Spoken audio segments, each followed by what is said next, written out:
On va t'enregistrer pendant que tu parles. Et en fait, on va te demander de répéter. Ça et de bien regarder la caméra, d'accord? C'est bon Marion, je lance? Ouais, c'est bon, tu peux lancer. Aka, Aka, Idi. Idi. En haut, c'est ce que Elisa, bon. elle dit. D'accord. Et en bas, ici, c'est moi ce que je lui demande bon de répéter. C'est ça. Imi. Imi. Est-ce que tu sais ce que c'est l'expérience que Amélie et Marion sont en train de mener? Elles commencent à rechercher leur travail. Elles font une recherche, c'est leur travail, oui. Mais elles cherchent. Est-ce que tu sais sur quoi elles veulent essayer de travailler? Pour quelle personne? Pour les cryoniques. À la base, avec Marion, on ne travaillait pas sur le handicap spécialement. Mais récemment, en fait, on s'est rendu compte que, notamment les personnes avec une trisomie 21, elles peuvent avoir de grosses difficultés pour parler. Parce qu'en fait, c'est pas de leur faute, c'est parce qu'elles ont un conduit vocal qui a une anatomie particulière. Donc, et une des solutions qu'on connaît bien, que vous connaissez peut-être, c'est la gestualité manuelle. Alors aujourd'hui, on va faire plusieurs choses. D'abord, on va vous enregistrer à peu près 10 minutes dans une tâche qu'on appelle de conversation libre.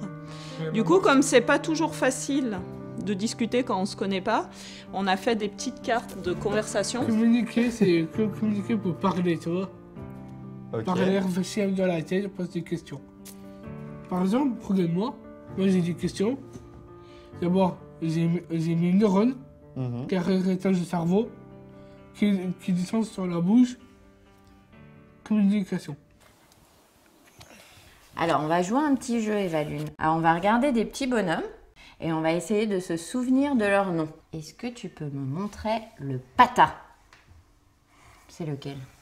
Ouais. Quand on est rentré de la formation, on avait appris, désigné 2 gestes, un pour désigner sa sœur et un pour son frère. Et en fait, le soir même, quand on lui a montré que c'était possible de s'approprier ça pour appeler son frère ou sa sœur, en fait, on sent qu'elle a démarré avec la communication et elle s'en est emparée tout de suite, en fait. Bou. Pas bou. Bou. Pas bou. Ah si, non, oui, c'est... Oui. Boubi. Bouli. Bouli. On s'est rendu compte que finalement, c'était très stimulant et que c'était un espèce d'engrenage. Et une fois qu'elle s'est approprié les gestes, rapidement, tous les mots qu'elle a pu dire, qu'elle connaissait en geste, en fait, très rapidement, elle a su les dire à l'oral. S'ils ont un peu de difficulté à rentrer dans le langage, le fait de plus utiliser le geste, ça va au contraire. Déjà, ça leur donne une appétence pour la communication, parce que d'un coup, ils voient toutes les possibilités qu'il y a de communiquer. On aurait besoin de plus communiquer avec des personnes sur l'apprentissage. Parce que, en tant que parent, on est quand même un peu éloigné de l'école. On ne peut pas aller proposer des choses, par exemple, dans l'école. Ça, c'est pas possible.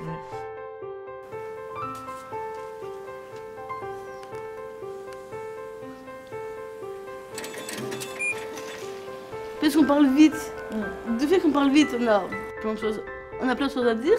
Donc on parle vite, qui fait qu'on n'articule pas assez.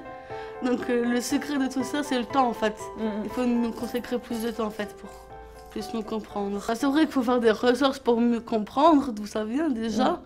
Mais il ne faut pas baisser les bras et en se disant elle n'arrive pas et on verra une autre fois. Au contraire, il faut nous fatiguer, il faut être exigeante envers nous, il faut nous pousser comme tous les parents ont fait pour nous.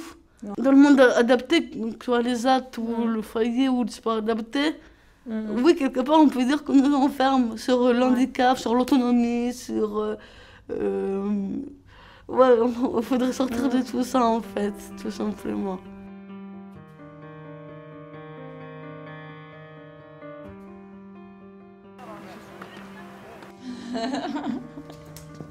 Tel que c'est écrit dessus. Ouais, ça va.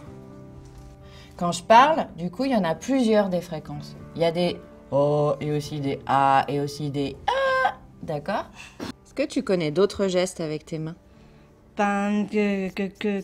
Carotte. Ouais. Carotte. Chocolat. Chocolat. Et salade. Ouais. Vête. Ouais. Et après, maison. Maison. Papa. Maman. Voilà. Pourquoi tu trouves que c'est difficile? Je dis ça parce que ça c'est pas parent.